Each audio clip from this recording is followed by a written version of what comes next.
What's up, Pokemon cards? Some people waste their money on drinks. Some people waste their money on drugs. And some people waste their money on gambling. Not everyone, but many are hooked to the thrill of spending their hard-earned cash. In this video, I'll be going through most of my children's trading Pokemon cards that I've accumulated over the past 4 years.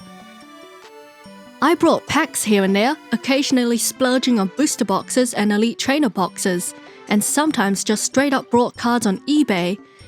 People don't show enough just how much time it takes to sort all the bulk cards, how much plastic waste opening packs generates. For every beautiful illustration rare card, there's legit hundreds of common and uncommon cards that go unappreciated. The first set I picked up was Evolving Skies in 2021.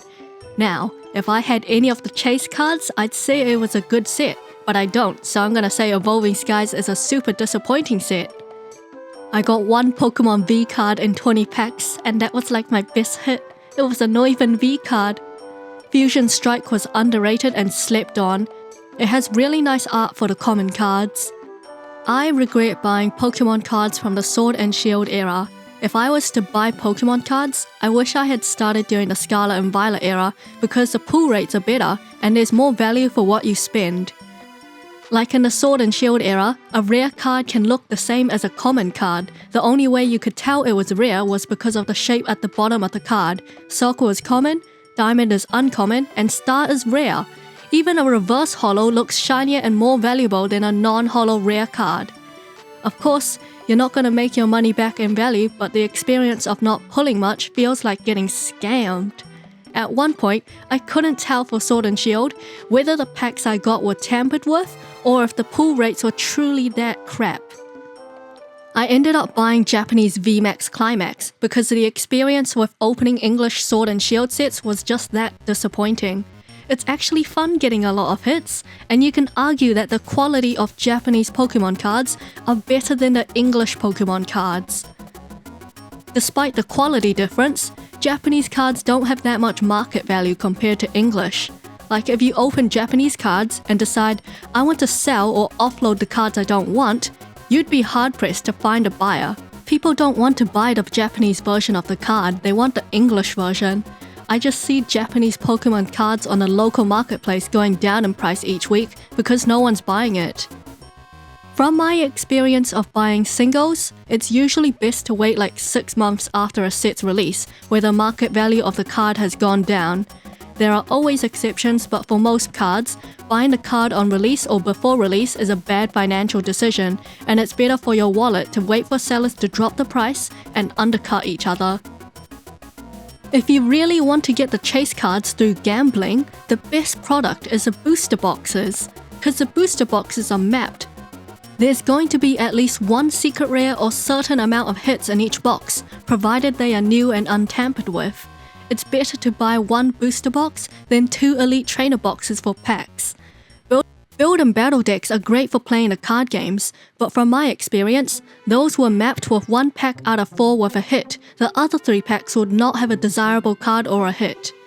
Also, another thing is how much extra plastic you need to buy to protect your cards. Sleeves are a must. Any valuable card at minimum should have an outer sleeve. Then there's a whole culture of double sleeving using top loaders, which is more hard plastic. Grading the cards to authenticate the card's condition and get the card encased in a tomb-like slab. I personally don't see the appeal for grading cards. You're spending money entrusting a company to handle your cards without damaging it during inspection and transit and return it safely to you. There's a whole can of worms on the accuracy or authenticity of the grading. Like, if you're not happy with the card's grading, just resend the exact same card and you might get a different grade. The investment of the time and money to send a card to potentially get the best grade of pristine condition, and then having to find a buyer with too much money that wants it, doesn't feel worth the effort. Not only that, but thieves can take your graded card, especially if they're in or connected to the grading company. They'll know the market value of the card more than your average Joe. This one time, I sold a card on the marketplace for slightly below market value and it was snapped up almost immediately. I shipped it out, but within a week, the buyer had relisted the same card for like 2 to 3 times the price I had sold it for. That stung, man. Well, I probably shouldn't have priced it so low. Once something is sold, the buyer can do whatever they want with it. I let the card go for a lower price because I hoped someone would appreciate the card's artwork, not just buy it to flip for a profit. If you don't sell it at an inflated price, someone else will buy it just to resell at a markup. The lesson apparently is don't sell anything below market price or at market price because some people will buy the item just to sell again but at a higher price. I like Dragon Shield for TCG accessories.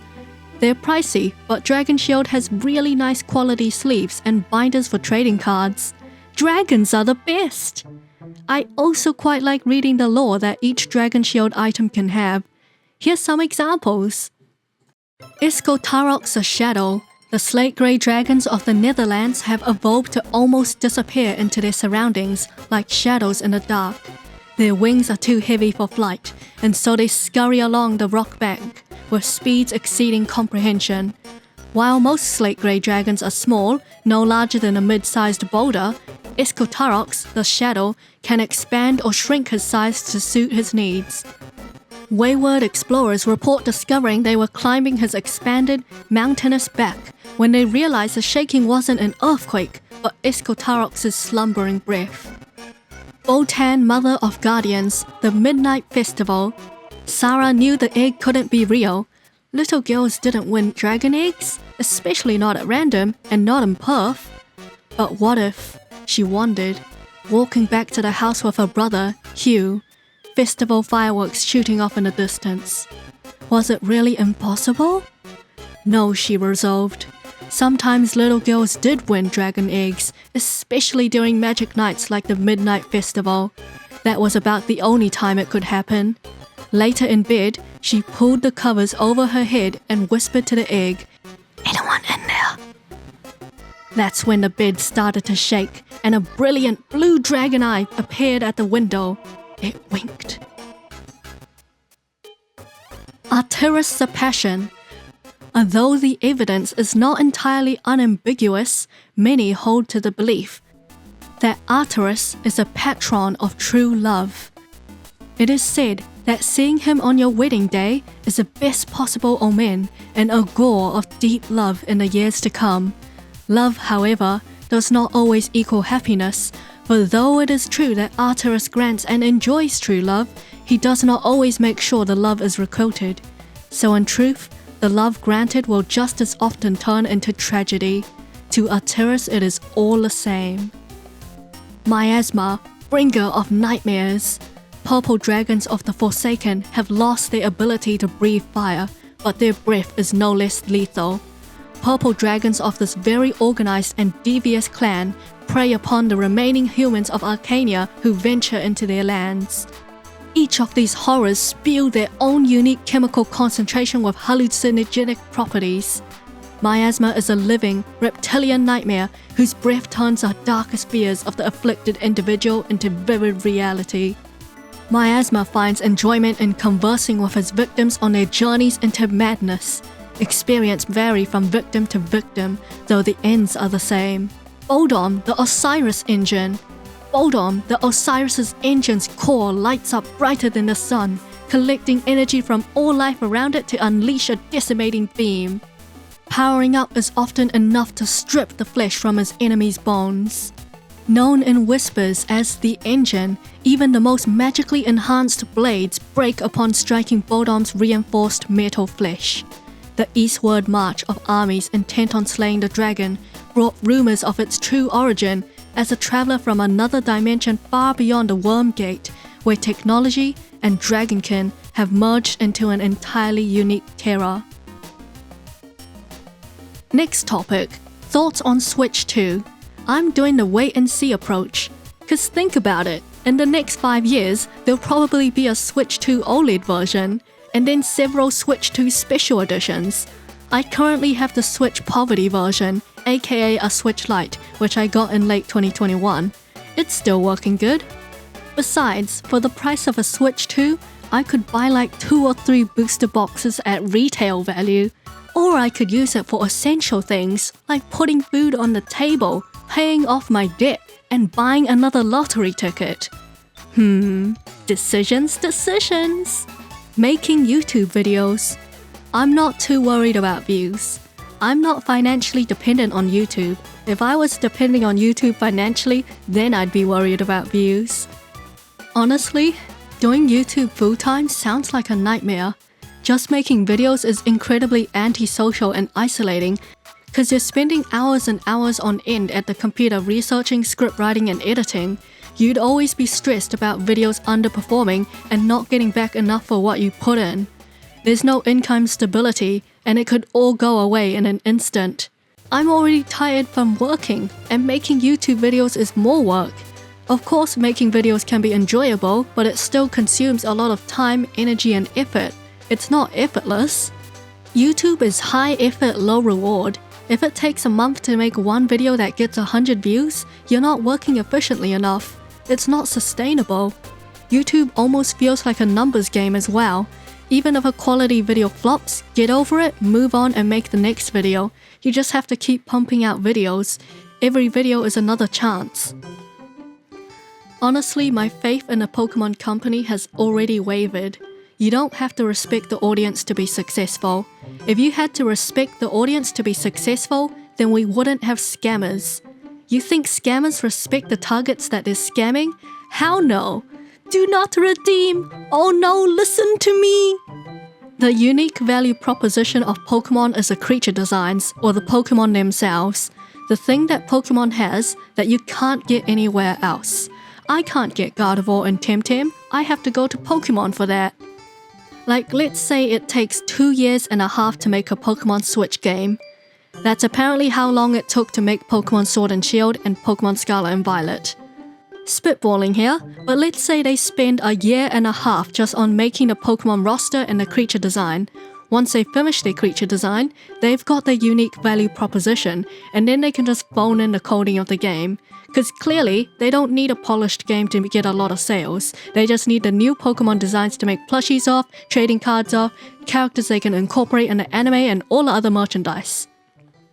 Pokemon is a well-oiled money-making corporation. Like, it'd be nice to have a fully finished, polished Pokemon game, but by the time they finish their creature design, they already have their minimum viable product to generate sales.